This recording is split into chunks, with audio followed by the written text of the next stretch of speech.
So both my parents served in World War II, and when you're a veteran, the VA will supply like a headstone for your grave. So my dad passed away, and they put the gravestone in, but they took, my mom and dad had a plot that they were going to share, but they took up the whole headstone with my dad's name. So no big deal, it could stay there until they needed to replace it. So when my mom passed away, they had to dig up the old gravestone and then put a new gravestone. So someone from the family had to go sign that everything was okay, and they noticed that the old gravestone with my dad's name was still like on the side of the plot. So my sister, the bohemian hippie from North Carolina, says, "Hey, what are you going to do with that?" And they're like, "Well, we're just going to throw it away." And she goes, "Could I have it?" And they're like, "Sure." So her and her husband popped this 100-pound brick of granite, his name is Phil, into the back of their car and drive it. Teresa. My sister Teresa, and they drive it all the way to North Carolina. And the guy's like, "What do you want it for?" And she says, "Look, I live in, there's trails and meadows and stuff like that. I'll just put it somewhere and plant some flowers, and I'll just make me think of my dad, And she would hate anything to ever go to waste. So they put it out in the woods, and she plants some flowers and bushes there and walks by it on a regular basis. And then years and years go by, my sister Teresa passes away. And so the family has to go down there to, prepare the house to sell. And the people that are going to buy the house were like, "Hey, are there like dead bodies out, And we go, "No." And my sister, really, we told the story of how we came to own that piece of granite, and they're like, "Well, do you think you could get rid of it?" And we're like, "Absolutely." So Garrett and I, we pop it into the back of his truck and lug it out of the woods. It's a 100-pound brick, and we're going to go take it to the dump. But we're going over this river, a bridge over on a river that my sister used to love to, go over and sit and look at.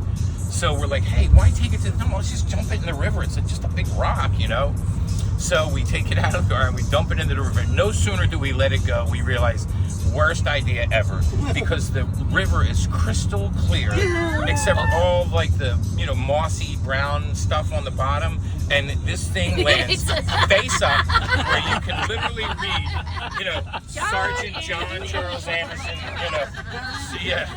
So we're like, "Oh shit," So him and Kelly. So the next day, him and Kelly they're wading chest deep in this river, and they get the stone, and then they dump it like under the bridge. They hide it kind of under the bridge, and then we don't think another thing about it until about 4 years later, when they had a drought. And the river had dried up, so people were walking where they could never walk before, and they come across this tombstone, So now it's like a local.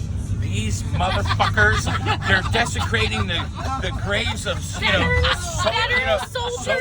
and they serve, so the sheriff's department has a crew of prisoners that come to lug this friggin' rock into the, and take it to the prison where they clean it up, and then so like on the neighborhood Facebook group, somebody took a picture, and then somebody tracked down our family, and then said, "Hey, good news! we found your father's tombstone." They tracked me down on Ancestry, yeah, and they say, "Great news! We found your father's tombstone." I'm like, "Excuse me." So I still have a niece and nephew that live down there, so we had to call them and say, "Hey, fun fact, we need you to go pick up the tombstone at the sheriff's department, And then because we're like, "Well, what do we want to do with it?" We're like, "We have to send it back to the VA."